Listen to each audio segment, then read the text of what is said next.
Halo semuanya, saya Shirley. Saya Gita. Selamat datang di Ruang Tamu.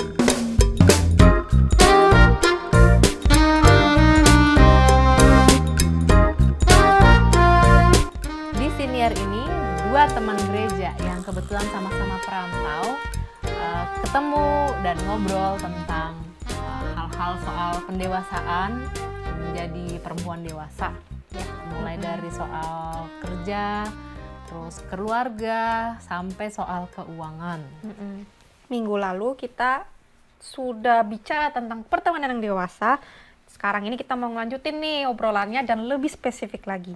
Buat kalian yang belum dengar episode minggu lalu atau yang sebelumnya, Silahkan klik ya. link yang ada di deskripsi. Oke.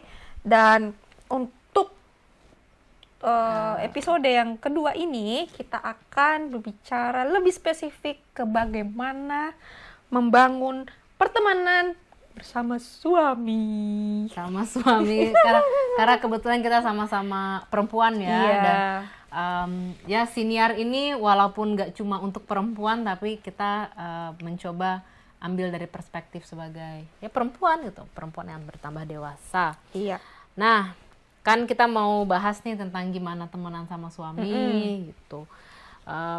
Pernah dengar nggak quote ini gitu, bahwa perkawinan yang paling bahagia itu adalah yang perkawinan antara dua sahabat. Sering sih aku mendengar itu ya, sekarang udah maksudnya mungkin bahkan yang sering banget buka Instagram atau dulu zaman Pinterest juga masih ya sekarang ya. Kan biasanya banyak itu quotes kayak gitu. Jadi itu sebenarnya udah nggak asing. Tapi itu sebenarnya juga aku setuju dengan itu sebenarnya, Mbak. Maksudnya perkawinan yang bahagia, ya walaupun bahagia di sini sebenarnya relatif ya, cuma perkawinan yang bahagia dan bisa dikatakan sehat itu kalau kita bisa menikah dengan pasangan yang bukan hanya fungsinya hanya sebagai suami atau sebagai istri, tapi kita juga bisa menjadikannya sebagai teman. Karena kan ada juga yang sekarang bilang kalau dua orang sepasang laki-laki dan perempuan yang menikah itu akan menjadi teman hidup. Teman Iya hidup, kan? Teman hidup betul. yang dipisahkan nantinya oleh maut, misalkan kalau sudah waktunya akhirnya nanti harus kembali berpulang. Jadi berteman dengan pasangan itu adalah sesuatu yang bukan, menurut saya ya, bukan aneh, tapi itu malah seharusnya begitu. Nah, teman hidup itu frase yang sering didengar, tapi entah kenapa dalam praktiknya kalau kita bilang, oh aku sahabatku itu ya suamiku gitu, itu ada pandangan yang somehow yang agak aneh. Gitu Mbak. By the way, ini bukan aku yang ngedengar sendiri ya, aku juga dengar dari temanku yang ngedengar dari koleganya dia yang kebetulan tinggal di Korea gitu. Jadi kasih tahu nih sama koleganya, kamu kalau ke suami jangan cerita semuanya, bilang gitu. Suami kamu bakalan punya pandangan yang negatif terhadap teman-teman kamu, dan jadinya kamu dilarang temenan lagi nanti. Dia bilang gitu. Aku nggak tahu ya konteksnya gimana. Iya. Apakah si ibu itu pernah ada pengalaman yang kurang pas gitu ya sama suaminya, dan suaminya jadinya jatuhnya kayak melarang dia untuk bergaul gitu. Aku nggak tahu, tapi ini entah kenapa buat aku kok nggak pas ya gitu.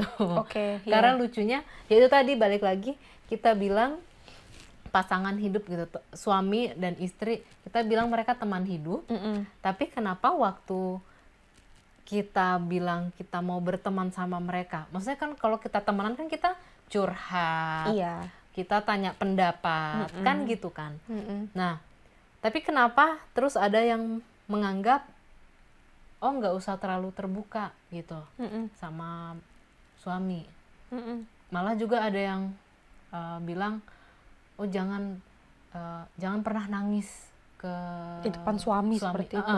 Jangan pernah nangis di depan suami. Gimana ya? Iya. Maksudnya itu agak kontradiktif ya gitu dengan arti frase teman. Ya gitu, ada apa sih sebenarnya di sini gitu. Jadi kita mau coba kita gali deh nih, ada apa sih Mbak? Berteman dengan suami ya berarti ini konteksnya. Kalau menurut saya sih, jadi sebenarnya pastinya ada faktor-faktor yang bisa mempengaruhi beberapa orang mempunyai pendapat kok berteman dengan pasangan itu adalah sesuatu yang aneh. Maksudnya kayak tadi termasuk tadi kayak mencoba membatasi membatasi interaksi kita dengan suami terkait beberapa hal yang sebenarnya juga personal untuk kita. Dan ya seperti yang Mbak bilang itu kan kontradiktif dengan makna definisi pernikahan itu adalah membangun rumah tangga bersama dengan teman yang sudah kita anggap yang sudah kita putuskan menjadi teman hidup. Nah, berarti kan harusnya menjadi teman dong, bukan kayak menjadi bukan berarti kita malah jadi bikin kayak batasan lah gitulah. Jadi pertama menurut saya bisa jadi karena ada budaya-budaya tertentu yang bisa yang dari sananya memang kayak seperti begini, misalkan ketika sepasang suami istri nih, jadi perempuan dan laki-laki menikah, berarti laki-laki akan menjadi suami, yang perempuan menjadi istri, kemudian suami di sini posisinya lebih tinggi daripada si istri. Di konteks ini beberapa budaya ada yang menerapkan kalau kamu jadi istri patuhlah kepada suamimu. Jadi kayak suamimu bilang A, nurutlah. Suamimu bilang B, nurutlah. Nah, sehingga untuk beberapa situasi dengan budaya seperti ini, interaksi antara suami dan istri ini bukan mencerminkan kayak seperti berteman ya, tapi seperti kayak apa sih? Patuh, subordinat dan seperti itu. Superior. Itu, ini aku. Apakah Mbak punya? Iya, ini aku observasi. Ada pengalaman melihat. Bener sih, ini kalau aku dari budaya yang aku alamin gitu ya dari kecil, itu bener banget gitu. Jadi kalau di Timur gitu, kita sebagai orang Timur, budaya Timur itu kan budaya yang komunal. Iya.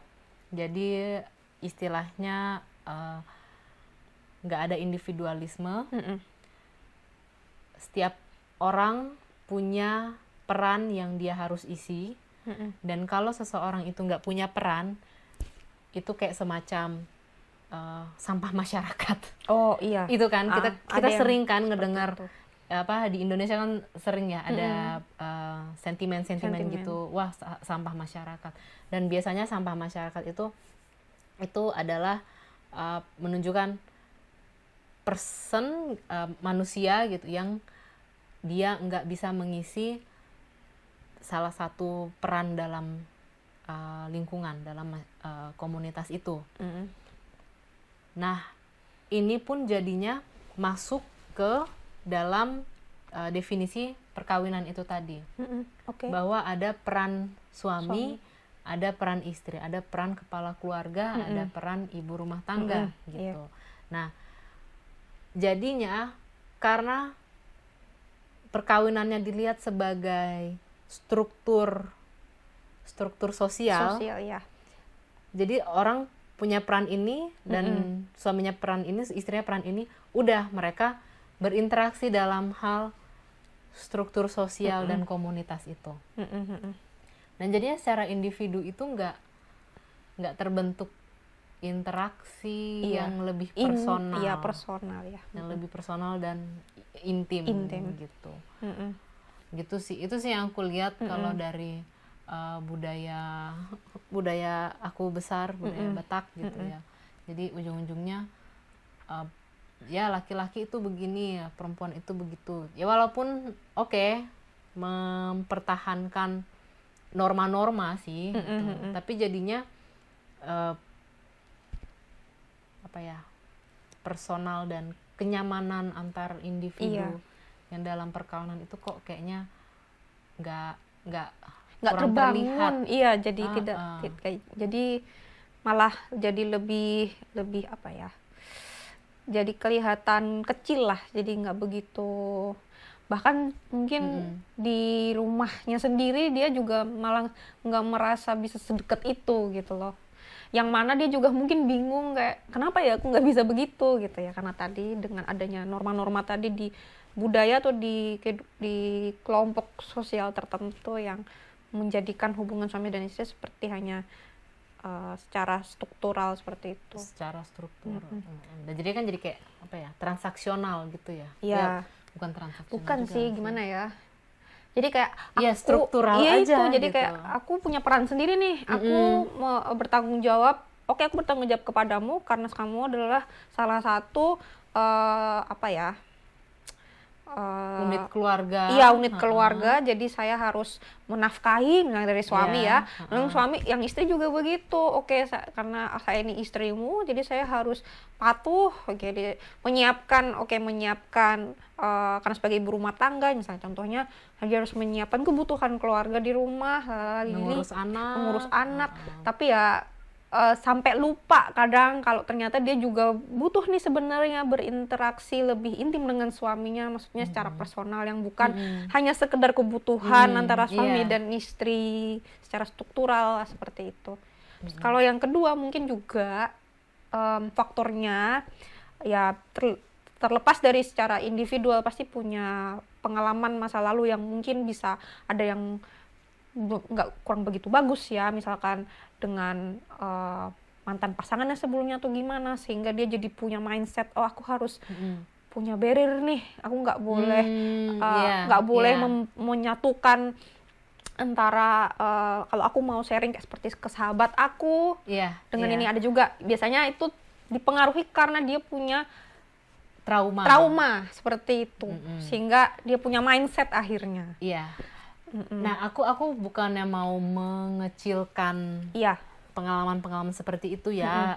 Aku juga nyadar kalau dalam KDRT itu biasanya kalau pasangan yang mengalami KDRT perkawinan yang ada KDRT-nya, biasanya korbannya itu akan diisolasi dari teman-temannya, dari keluarganya. Gitu. Tapi ini kita dalam konteks ya di perkawinan yang sehat gitu ya, perkawinan di mana laki-laki dan perempuan saling menghargai dan saling menyayangi gitu.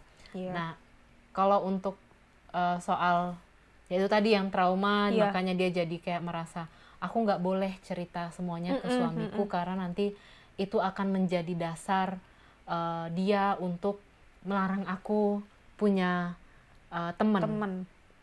Bukan seperti itu ya, bukan yang seperti itu. Tapi ini maksudnya bahwa ya gitu, laki-laki dan perempuan yang masuk ke dalam pernikahan, terus mereka ya sebagai suami istri, yaitu ya berteman itu ya harus di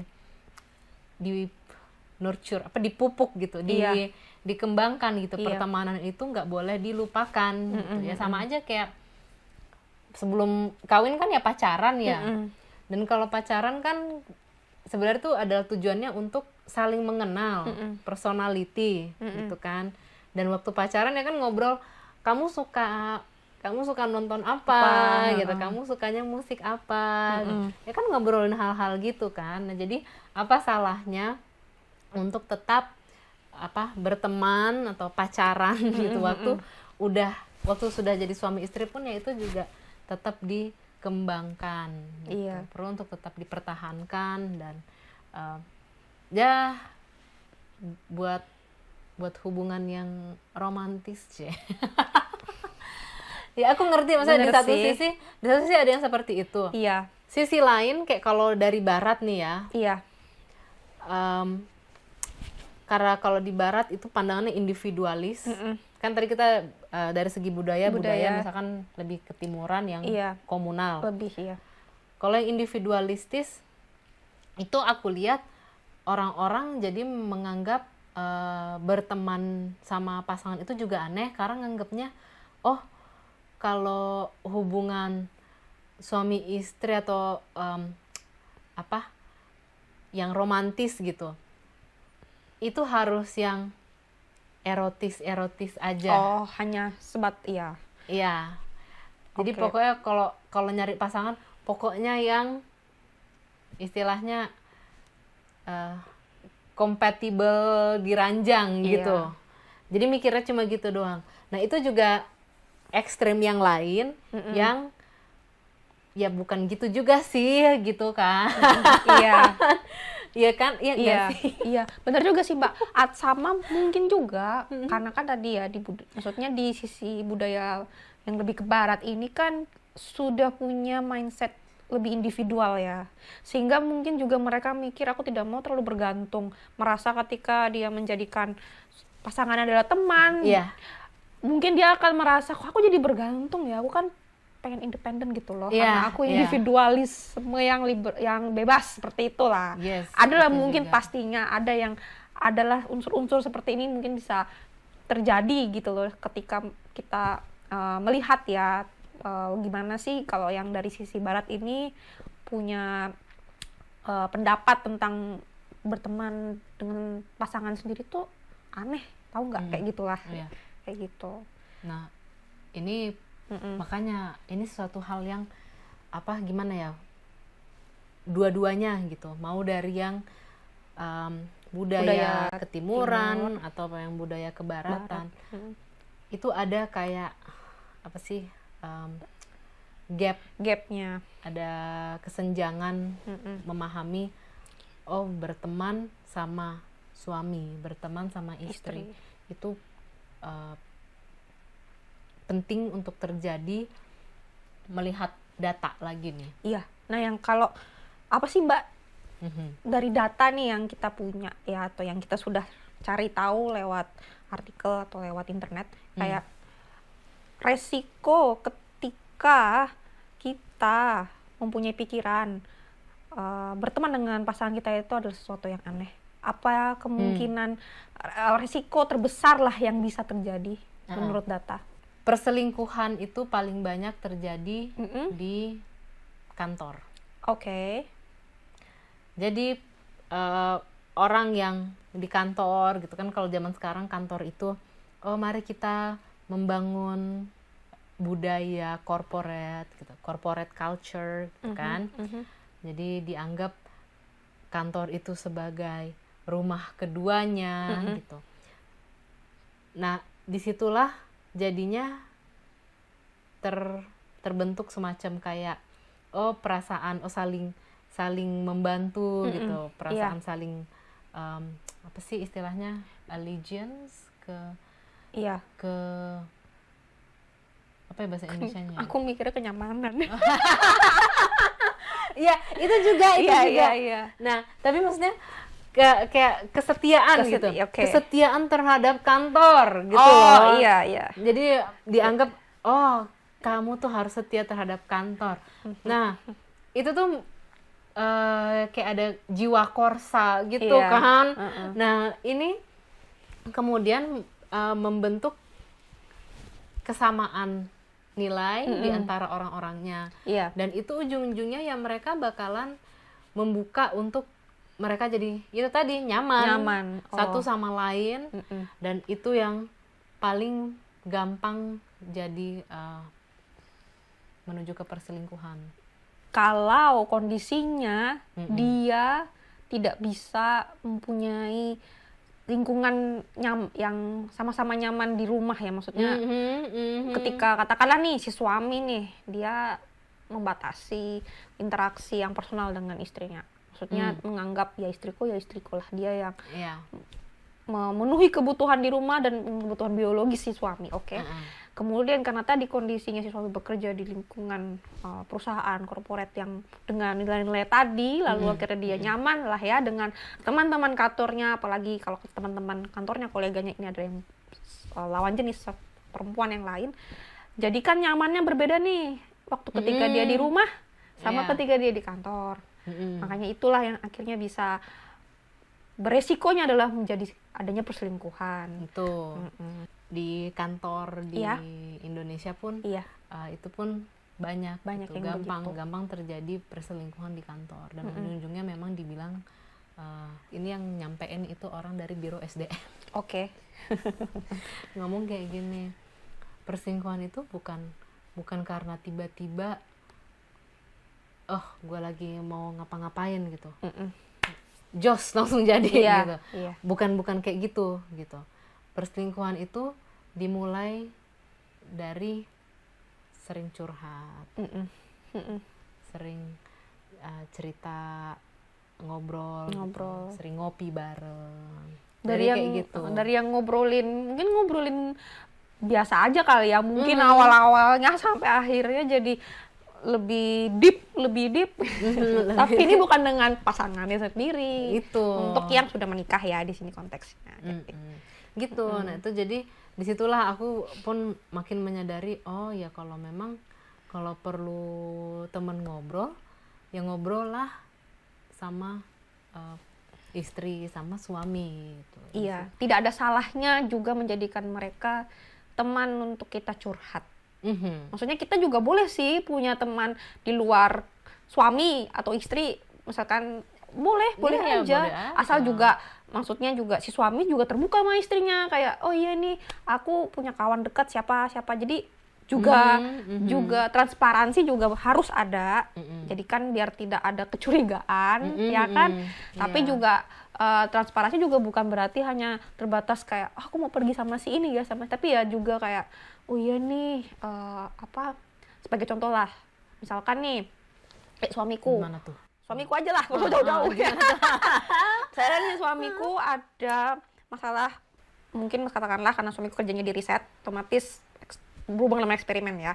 Misalkan nih katakanlah eksperimennya ada yang berjalan tidak bagus nih. Plus tambah dikasih komentar apa sama koleganya yang lain lah ya, mungkin lebih senior, lalala. Ya dia jadinya kepikiran lah, kesel atau apa, wajar ya Mbak ya. Wajar. Jadi dia kadang ya walaupun dia juga ada lah bercerita juga sebenarnya sama temannya yang lain di itu, tapi di rumah pun dia cerita sama saya. Jadi kayak iya nih tadi nih gini. Jadi walaupun aku juga nggak bisa sih langsung kayak solusi ya, karena itu bukan pekerjaan aku. Cuma at least kayak oh aku jadi tahu dia tuh sedang bergumul sama apa. Jadi ya udah ya aku cuma bisa nyemangatin lah, atau enggak ya mungkin kalau aku pun bertanya ya gimana kalau enggak apa kamu coba begini, yang mungkin bisa bantu dia lah, entah tuh mungkin di minggu-minggu yang ke depan, maksudnya nggak langsung hari itu juga sih menyelesaikan itu. Jadi kadang-kadang bercerita seperti itu baiknya tuh juga kita jadi tahu gitu loh apa sih yang sedang dialami, digumulkan. Bukan cuma hal pas yang senang-senang juga sih ya. Senang-senang of course kan biasa kita kayak aku senang nih misalkan tapi yang biasanya juga kadang ditutup-tutupin adalah yang perkara-perkara yang mungkin tidak begitu mengenakan, misalkan sedang mengalami kesulitan atau apa. Aku kebetulan jadi keinget loh. Apa? Ini kayak aku waktu itu pernah ya biasa kan scrolling sosmed. Terus ada di sosmed gitu bapak ya, cowok gitu, laki-laki, seorang suami. Terus dia lagi ngeliat aku lupa dia ngeliat apa gitu, tapi ada sesuatu apa mainan atau apa gitu. Terus dia ngeliat mainan itu, terus dia kayak termenung. Terus yang ngerekam istrinya gitu. Kenapa? Terus dia bilang, oh ini itu mainan waktu aku masih anak-anak gitu. Terus aku nggak nyadar kalau aku sekarang udah di sini, udah seumur gini gitu. Aku udah bertambah jauh lebih tua. Terus dia lagi, ya intinya dia lagi kayak membuka sisi lemahnya gitu kan. Aku kayak gini. Terus respon istrinya dong. Apa? Coba kayak apaan sih, itu kan nggak penting, cuma digituin doang. Kayak jadi jangan heran kalau dia nanti nggak mau lagi terbuka sama kamu. Kayak langsung ada komen-komennya lagi kayak gitu. Ya, jadi inilah gitu salah satunya gitu, bahwa ya being a man itu ya ada beban tertentu dan ya kita sebagai teman hidupnya, Iya. marilah kita. Iya, walaupun memang secara kodrat sih memang perempuan tuh cenderung yang lebih bisa menunjukkan sisi vulnerable-nya. Ya kan Mbak, dibanding laki-laki ya. Laki-laki kan memang somehow mereka I'm strong, aku nggak boleh sedih di depan ibuku sendiri, di depan istriku, ada gitu. Tapi sebenarnya it's okay ketika mereka itu memang butuh mengekspresikan itu, walaupun mungkin terbilang kalau dibandingkan sama kita mungkin kita lebih sering ya. Ibu-ibu ini maksudnya wanita itu memang lebih sering kalau dari intensitasnya, tapi ya bukan berarti lebih in touch sama perasaan. Kita lebih emosional kan. Kalau laki-laki memang lebih logika kan. Cuma ketika pasangan kita ya, di sini kita di sini kita konteksnya sama suami kan, kita ini adalah istri-istri. Ketika suami kita berusaha juga membuka diri ke kita, ya kita juga jangan malah meremehkan itu gitu loh, atau enggak mengecilkan hati mereka kayak ngapain sih kok kamu gitu aja kok sedih, ngapain sih kok kamu kan ini ya tadi contohnya kayak tadi kan ini nggak terlalu penting. Coba kita belajar memposisikan kalau kita itu adalah dia. Ya, itu. Misalnya kita juga lagi berkesah nih, lagi berkeluh kesah, lagi sedih lah. Apalagi dengan hormon-hormon kita kan yang tidak stabil ini. Kadang-kadang kita tiba-tiba sedih. PMS, atau istilahnya PMS. Ya itu mereka juga bisa berkomentar seperti itu, kan gitu loh. Jadi kita pun di sini untuk bisa membuka membuka bukan peluang ya, pertemanan gitu. Dengan suami, dengan pasangan kita di sini kita bilangnya dengan suami, ya kita juga harus juga siap gitu loh ketika mereka mau membuka diri ke kita. Jangan kita kasih komentar-komentar yang juga malah bikin mereka terluka, terus mereka tidak percaya lagi sama kita untuk bercerita. Itu juga resikonya ya tadi, akhirnya dia bisa cari teman cerita lain. Kalau teman lainnya itu yang malah sama-sama perempuan, nah udah seperti tadi data yang tadi Mbak Stylist sampaikan, ya arahnya bukan berarti pasti ke sana. Iya sih, cuma bisa aja gitu kan. Gitu. Ya, ada arah-arah bisa ke situ kalau kita tidak aware. Dan ya inilah namanya ke orang yang disayang. Ya disayangin lah gitu. Ada yang bertanya, terus kalau kayak gitu gimana dong caranya ini mbak-mbak yang cantik ini? Waduh, nggak cuma hanya ngerjain kerjaan rumah aja terus dia datang aku layanin, apa ya menurutmu apa ya? Kalau mungkin balik lagi ya, pilih suami yang beneran disayang. Nggak tahu sih, mungkin ini aku karena dari datang dari budaya yang begitu gitu ya. Sering banget gitu ya aku ngedengar ya perempuan karena udah desperate, istilahnya karena udah putus asa gitu, kayak udah cari yang cepet aja ya, gue maunya kawin, gue pokoknya mau kawin gitu. Jadi ya udah, siapa yang kebetulan ada ya mereka gitu. Ya padahal ya gimana ya, aku percaya sih kodrat perempuan itu perempuan yang menunggu. Bukan kita yang mengejar gitu. Berarti kalau dari Mbak Sherly yang pertama adalah ini mungkin untuk yang baru mau menikah ya, atau mungkin punya rencana nih aku mau menikah ya, carilah calon pasangan hidupmu yang memang bisa menjadi temanmu juga. Itu yang memang bisa dikatakan yang paling kamu yang tahu apa perlumu, apa yang kamu butuhkan untuk dirimu sendiri. Kalau suamimu bisa melengkapimu, itu pasti kalian bisa bisa membentuk, itu yang pokoknya istilahnya pertemanan itu fondasi. Fondasi yang paling pertama gitu. Kalau aku mungkin, kalau Mbak gimana? Aku mungkin ini saran aku yang udah menikah nih, yang awalnya mungkin agak kaku-kaku. maksudnya jadi masih ada membatas-batasi lah, mau cerita masih mikir-mikir atau enggak masih mungkin agak disortir, diceritain enggak semua gitu-gitu.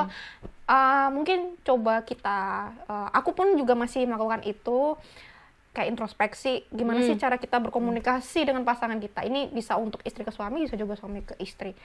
Maksudnya apakah kita ini sudah mencoba melakukannya dengan cara yang benar. Cara yang benar ini maksudnya mungkin kalau aku lebih ke gini, misalkan nih saya istri nih, misalkan suamiku punya kolega, punya teman lah intinya yang memang mereka memang katakanlah lumayan akrab karena mereka misalnya kerja di tempat yang sama apa gimana, atau mungkin dari tempat yang lain, tapi aku melihat kok kayaknya teman ini tidak begitu bagus untuk perkembangan suamiku. Misalkan ya nih, ini bisa sebaliknya juga, suami juga bisa mempunyai pandangan yang sama ketika misalkan istrinya punya teman yang tidak membangun, maksudnya tidak membuat ke arah yang baik ya, ke arah pertemanan dewasa yang baik. Betul. Misalkan dia ternyata kok malah melorotin kayak, atau pokoknya yang nggak bagus lah. Minjem uang. Iya, minjem uang terus tapi nggak dibalikin atau gimana lah, contohnya ya seperti itu ya, contoh-contoh gampang. Iya, contoh-contoh. Ya, kita sampaikan, tapi jangan dengan emosi. Maksudnya cara kita berkomunikasi bisa dengan bercanda. Kalau tadi Mbak kan sebelum ini kan Mbak bilang kalau suami Mbak cara mengingatkannya biasanya sambil bercanda, gitu-gitulah. Atau enggak, memang kalau pas lagi mau serius, ya ngomongnya bener-bener kayak bersama teman, kayak misalkan kayak sama Mbak Sili nih. Aku ngingetin Mbak, kan lebih enak gini kan Mbak, saya Mbak nih, aku tahu Mbak berteman dengan si B misalkan, tapi si B nih sikapnya itu Mbak tuh nggak sadar dia ternyata misalkan memanfaatkan Mbak misalkan gitu kan. Tapi Mbak nggak sadar nih, saking Mbak tuh berpositif thinking aja gitu. Cuma aku melihat kan kadang-kadang point of view dari orang lain itu perlu somehow buat mengingatkan kita. So aku bilangnya sambil marah-marah, Mbak ngapain sih kamu berteman sama dia gitu kan. Jadi kan seolah-olah kan tapi saya bakal mikir ngapain sih kita nih kok ngontrolin aku mau berteman sama siapa, aku juga udah berteman sama si B udah lama kok gitu. Tapi aku nggak bilang maksudnya kenapa, aku cuma ngomel-ngomel aja gitu. Itu kan membuat Mbak Sila jadi berpikirnya lain gitu loh. Malah mikirnya aku malah ngarang-larang, malah aku berusaha manipulatif kayak apa, malah kayak gitu. Tapi kalau misalkan lagi ngobrol gini bilang, Mbak aku tuh kemarin ngelihat si B ini tuh ternyata begini gitu kan. Si B tuh gosipin kamu di belakang. Lah Mbak udah tahu belum? Maksudnya aku ngomong pelan-pelan gitu loh. Terus abis itu ya kalau aku bisa dengan juga hati-hati ya, cara berkomunikasiku dengan tidak marah-marah lah intinya. Mas Eli sendiri juga pasti juga bisa introspeksi juga akhirnya gitu loh. Nah itu juga bisa kita berlakukan ke pasangan kita, seperti kita memperingatkan teman lah gitu. Jadi ke pasangan pun bukan berarti ya kan istri harus nurut selalu sama suami, atau suami kan harus selalu mencukupkan kebutuhan keluarga. Ya walaupun itu benar, itu ada benarnya, tapi bukan berarti nggak ada diskusi. Iya benar. Bukan berarti nggak ada konfrontasi. Konfrontasi sesuatu yang topik yang akan kita bahas selanjutnya di episode berikutnya. Tungguin ya. Jadi gimana Mbak? Bagus banget nih. Bagus banget nih. Nah jadi gitulah ya mulai dari dinasti di Cina, kerajaan Majapahit atau Sriwijaya gitu, atau dari Romawi gitu, kerajaan Romawi kuno tuh juga gila-gila tuh gitu. Jadi punya istri buat istri sah. Tujuannya gitu. apa coba? Cuma satu. Iya, buat punya anak. Iya. Buat punya anak sah, udah itu doang gitu. Perkawinan sah itu untuk punya anak doang. Tapi yang buat enak-enaknya, seneng pemuasnya itu ya ada selir-selir kan gitu. Nah itu sesuatu yang kemudian oleh kekristenan gitu, oleh Christianity itu dibantah. Jadi memang iman kita ya, kita mempercayai bahwa Tuhanlah yang membentuk institusi perkawinan, pernikahan itu Tuhan yang menentukan, dan ada di situ ada cinta kasih, dan termasuk hubungan suami dan istri itu bukan cuma buat simbiosis mutualisme, tapi itu adalah hubungan yang personal dan hubungan yang ya gitulah, berteman seperti Tuhan Yesus, Seperti Tuhan teman kita. Gitu. Iya. Oh, Ini mana nih kita ada ayat ayat yang kita Alkitab pakai? untuk menggambarkan bagaimana seharusnya pertemanan dengan pasangan itu. Itu dari Amsal 5 ayat 18. Diberkatilah kiranya sendangmu, bersukacitalah dengan istri masa mudamu. Nah, itu jadi bersukacita. Memang ini ngomongnya ke suami ya, gitu. Tapi kita pun sebagai istri-istri bersukacita dengan suami masa mudamu gitu. Nah, ini ya bersukacita kan berarti maksudnya ya senang-senang lah sama istri sama suami gitu. Kita saling ngobrolin hobi gitu, punya hobi bareng gitu, nggak ada salahnya kan punya hobi bareng, terus curhat-curhat atau cerita-cerita yang lucu-lucu, saling have fun. Karena ini juga sebenarnya banyak dirasakan oleh orang-orang terutama yang sudah menikah ya, jadi somehow terasa lebih deep aja sih ngomongnya dibandingkan dengan topik kita episode sebelumnya ya, kan dia tuh lebih umum ya gitu deh. Nah, jadi kalau mau tahu topik konfrontasi nggak, karena kalau namanya pertemanan itu kan bukan cuma have fun aja. Benar. Ada juga saat-saatnya harus menyampaikan keluh kesah mungkin gitu. Ya. Itulah topik yang berikutnya. Jadi ya udah nggak kerasa udah di penghujung. Kita udah di ujung. Waktunya kita tutup deh obrolan ruang tamu kali ini. Jangan lupa untuk di-subscribe dan juga di-like dan komen untuk mungkin juga itu komen bisa menjadi saran untuk kita untuk selanjutnya. Oh iya, kalau ada pertanyaan gitu, kalau ada komentar, pertanyaan yang mau dijawab, silahkan taruh di kolom komentar juga. Sampai ketemu lagi di episode selanjutnya. Tadi kita sudah bilang kita akan ngobrolin topik tentang konfrontasi yang lebih. Episode selanjutnya cuma ada di Ruang Tamu.